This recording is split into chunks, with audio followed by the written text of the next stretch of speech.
O Supremo Tribunal Federal derrubou o entendimento favorável à prisão após segunda instância. E o ex-presidente Lula foi solto na sexta-feira. Ao deixar a carceragem da Polícia Federal, Lula deu uma embaralhada no jogo político. Atraiu uma multidão em Curitiba e outra em São Bernardo do Campo.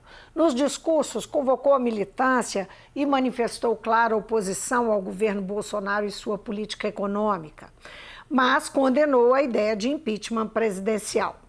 O que esperar do ambiente político no país a partir de agora e de julgamentos do Supremo que tem potencial para determinar o futuro do ex-presidente? Eu vou conversar com o advogado e professor da PUC Minas, José Alfredo Baracho Júnior. Muito bem-vindo, Zé Baracho. Muito obrigado. Como é que você vê o impacto dessa decisão no ambiente político do país? Levando-se em conta, inclusive, que o Supremo Tribunal Federal é integrante desse ambiente político e muitas vezes determina os caminhos dele, né? É inafastável de uma corte que tenha funções constitucionais, como o Supremo Tribunal Federal apesar dele não ser especificamente um tribunal constitucional, ele tem funções próprias de tribunais constitucionais. Então é inafastável de tribunais constitucionais algum nível de inserção na atividade política. E as decisões do Supremo acabam promovendo esse impacto. Acho que o impacto mais evidente é que a oposição no plano federal, a oposição ao governo Bolsonaro, ela ganha força, ela ganha uma liderança importante, que é o ex-presidente Lula, e que essa liderança pode dificultar, né, alguns projetos do governo federal. É difícil dizer até que ponto, porque acho que tem uma pergunta no ar, né, que é o Lula hoje, Lula com 74 anos, bem de saúde, mas não tem uma carreira política longa pela frente. O Lula hoje, ele une a oposição ou ele mais divide a oposição do que une? Essa vai ser uma questão que vai estar posta nos próximos meses. Tem uma questão também que se coloca que é a polarização vai recrudescer, não é? Vai aumentar, vai botar lenha, digamos assim, no antipetismo. Você acha que essa é uma questão também? Como é que você enxerga esse cenário? Sem dúvida que o antipetismo vai também ganhar mais força, né? Vai se fortalecer com a atuação do ex-presidente Lula nas ruas, né? Como vai acontecer. Agora, eu acho que tudo isso vai depender muito do próprio projeto que o ex-presidente tem em mente. Ele tem um projeto de recuperar o Partido dos Trabalhadores e não, né, de integrar a oposição, fazendo concessões e etc., mas, na verdade, ele quer unir a oposição em torno do Partido dos Trabalhadores, ou ele está disposto a um acordo mais amplo, né, que o Partido dos Trabalhadores admite concessões, né? Isso ele ainda não sinalizou, né? Não, nesses discursos ainda não... Mas já se colocou como um oponente de Jair Bolsonaro, né? E parece que Jair Bolsonaro não acha ruim, né? Não, essa definição, né, de qual vai ser o caminho do PT, ela está próxima, vai ser nas eleições do ano que vem. Né? Esse cenário vai estar muito claro. O PT vai aceitar composições mais flexíveis ou ele vai, né, pretender se colocar sempre, pelo menos nas grandes capitais, como o cabeça de chapa. E, sob o ponto de vista do presidente Jair Bolsonaro, quer dizer, ele construiu a trajetória dele até a presidência com o antipetismo e com o antilulismo, né? Bom, vai ser favorável, né, para ele, já que ele vai poder ter com mais vigor esse discurso com o presidente, né? Na arena, o ex-presidente na arena, né? Ele vai ter essa possibilidade? Tem gente que acha que sim, também, né? algo também a ver como é que isso vai, os desdobramentos, né, que virão.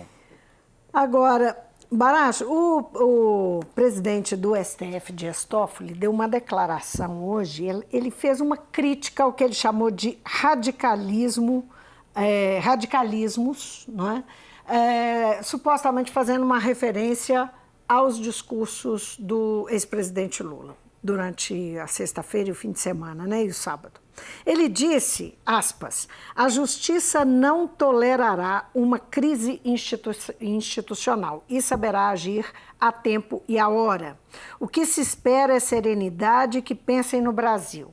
Aí ele diz também, a nação brasileira é devedora das Forças Armadas para a construção do Brasil e para a unidade nacional, assim como o judiciário. Isso é um recado de que o STF vai agir politicamente, claro. Você entende dessa forma? Bem, o STF, em particular, as insinuações negativas ao Supremo Tribunal Federal, que eu identifiquei, partiram de aliados do presidente Jair Bolsonaro. As insinuações mais diretas, né, contra o Supremo Tribunal Federal. Da parte do ex-presidente Lula, o que eu vi foi um cuidado de criticar alguns setores do Poder Judiciário e do Ministério Público. Essa ressalva... ele fala parte da Polícia Federal, parte do Judiciário, parte... O ex-presidente Lula, reiteradamente, ele acusa uma parte dessas instituições, mas ele não ataca a instituição no seu conjunto, né? Eu acho que o Supremo Tribunal Federal, ele está, sem dúvida, num momento muito delicado, num momento muito importante. Na minha opinião, a decisão de quinta-feira da semana passada é a decisão correta, independentemente das minhas preferências políticas, pensando a Constituição como um documento que pavimenta a nossa convivência comum por muitas décadas. Nós temos que pensar, não é na conjuntura política, se eu sou favorável a A ou a B, né? Contrário a C ou a D. A Constituição, ela procura pavimentar um caminho muito longo.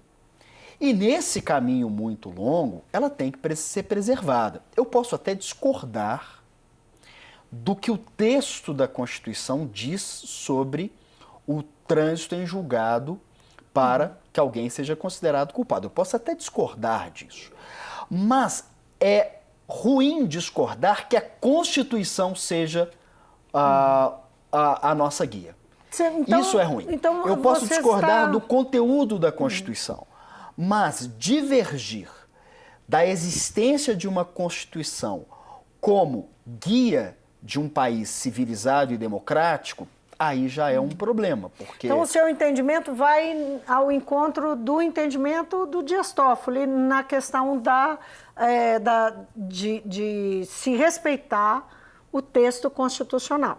Isso é o básico. E não exatamente se é para ser... a questão é que é constitucional. Se a segunda, então, o trânsito em julgado...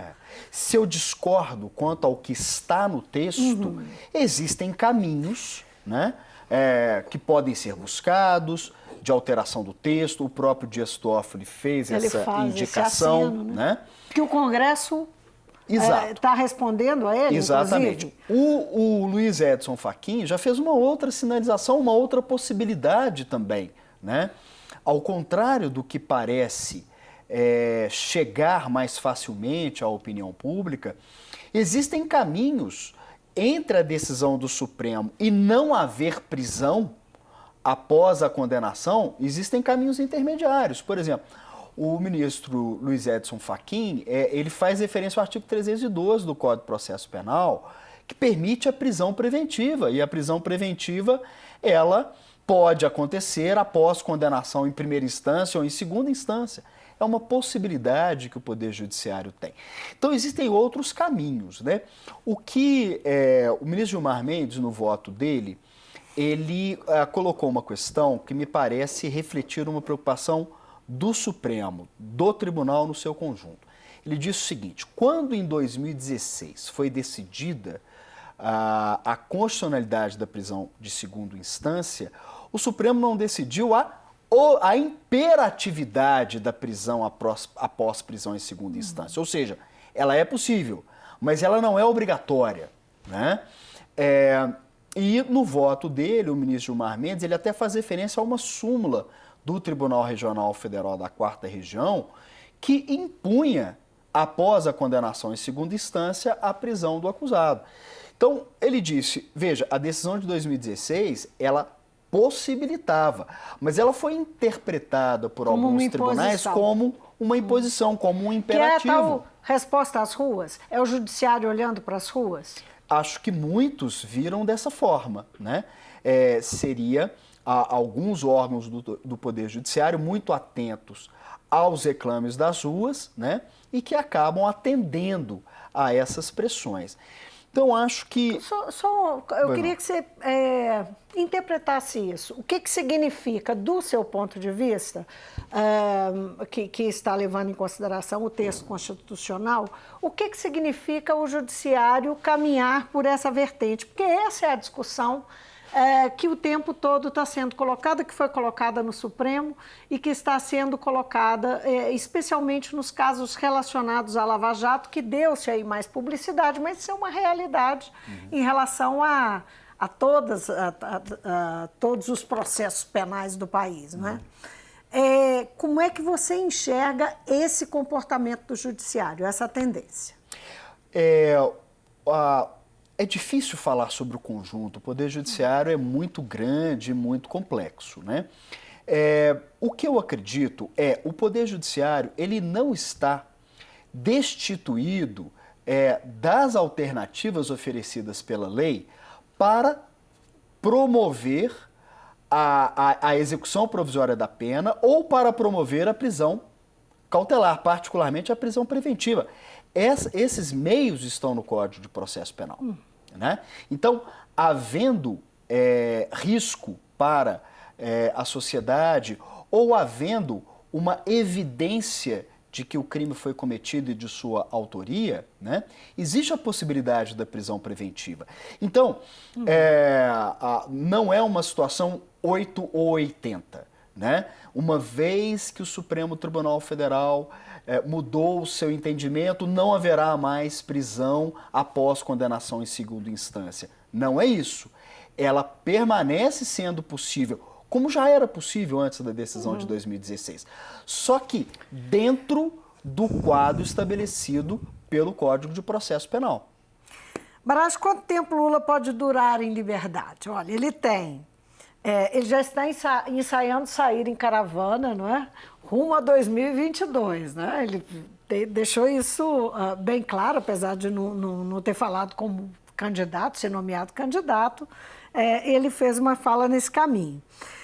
Mas ele foi condenado em 2 ações, né? São 2 ações penais pela Lava Jato, é réu de outros 7 casos e foi denunciado em mais um.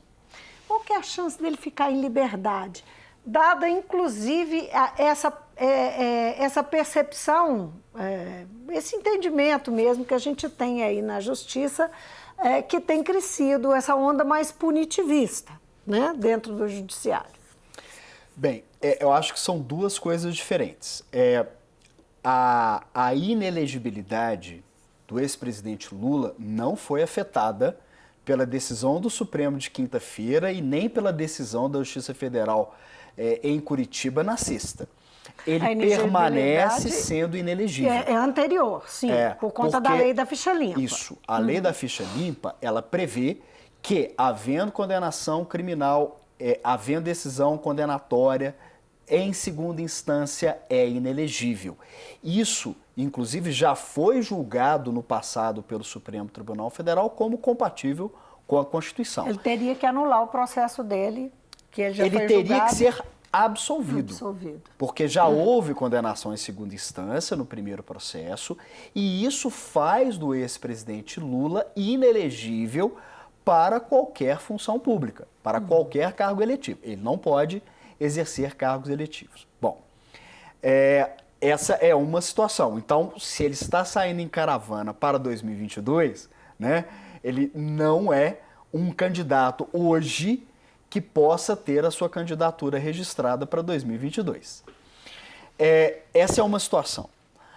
No que diz respeito à liberdade do presidente Lula, a possibilidade dele retornar para a prisão... Como um líder político, né? Bem, aí, de acordo com o que o Supremo decidiu na quinta-feira, vai depender do trânsito em julgado de sentença penal condenatória. Então, nós temos hoje aquele processo decidido pelo Tribunal Regional Federal da 4ª Região, está hoje em grau de recurso no Superior Tribunal de Justiça. Ele teria que ser julgado no Superior Tribunal de Justiça e depois julgado no Supremo Tribunal Federal para que o presidente Lula voltasse para cumprimento da pena. Agora, como eu disse anteriormente, Isso vale para as duas condenações dele? Para ambas. Para ambas, Só que uma está mais avançada, está no Superior Tribunal de Justiça, e outra está ainda no Tribunal Regional Federal. Essa é uma possibilidade. A outra é o juiz da execução penal entender aplicável o 312 do Código de Processo Penal. Pessoalmente, eu não vejo circunstâncias que justificassem a prisão preventiva nos termos do artigo 312.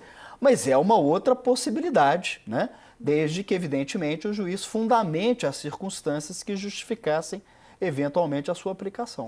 Nesse fim de semana, em contraponto, ao discurso do Lula e a movimentação que houve em torno dele no ABC Paulista, houve também, em algumas capitais, especialmente na Paulista, em São Paulo, uma movimentação de populares lavajatistas que estavam ali bravos com a STF enfim. Esse movimento, que pode voltar a crescer ou não, ele não se mostrou muito expressivo, mas esse movimento, essa pressão, pode influenciar os tribunais? Você vê essa possibilidade? Bom, acredito que a influência da opinião pública nos tribunais, ela deve existir, mas numa dimensão muito imediata, não imediata, né? No seguinte sentido, o Poder Judiciário ele não pode ser completamente avesso, né, à opinião pública ou à própria transformação da sociedade. O Poder Judiciário ele tem que ter essa sensibilidade, mas é um tipo de sensibilidade muito diferente da sensibilidade dos deputados, dos senadores ou do presidente. Os deputados, os senadores, o presidente da República, esses têm que ter uma sensibilidade direta e imediata à opinião pública. Não é o caso do Poder Judiciário. Então, veja, o que um reclame da população brasileira, né, de maneira geral, é que haja, especificamente nesse caso da Lava Jato, que haja menos desvio de recursos públicos. É isso que a população quer, né? E ela precisa de sinais de que esse pleito, que é um pleito justo, né, ela precisa de alguns sinais de que esse pleito está, em alguma medida, sendo atendido. E é papel do Poder Judiciário, nesse aspecto, dar uma resposta. Então, veja, não é o caso de dizer o Poder Judiciário deve ser completamente imune à opinião da população. Não é assim. Mas ele não pode, ao mesmo tempo, ter uma sensibilidade tão próxima como tem os poderes políticos. Os poderes políticos, naturalmente, têm que estar muito mais próximos da opinião pública do que o Poder Judiciário. Só lembrando que já há uma movimentação em curso, eu fiz uma referência rápida, mas é bom lembrar que no Senado, especialmente no Senado, mas também na Câmara, de deputados e senadores que estão articulando aí a votação de uma PEC na Câmara. Há uma PEC prevendo a prisão, né, após condenação em segunda instância. Mas há uma divisão, não tem nenhuma unanimidade por lá. O ministro Dias Toffoli, em entrevista, porque a gente tem que separar, né? Evidentemente que o o cerne do trabalho de um ministro do Supremo Tribunal Federal são seus votos e a sua atividade judicante. Então, o ministro Dias Toffoli, numa entrevista, né, disse que, na opinião dele, a alteração da Constituição não feriria cláusulas pétreas.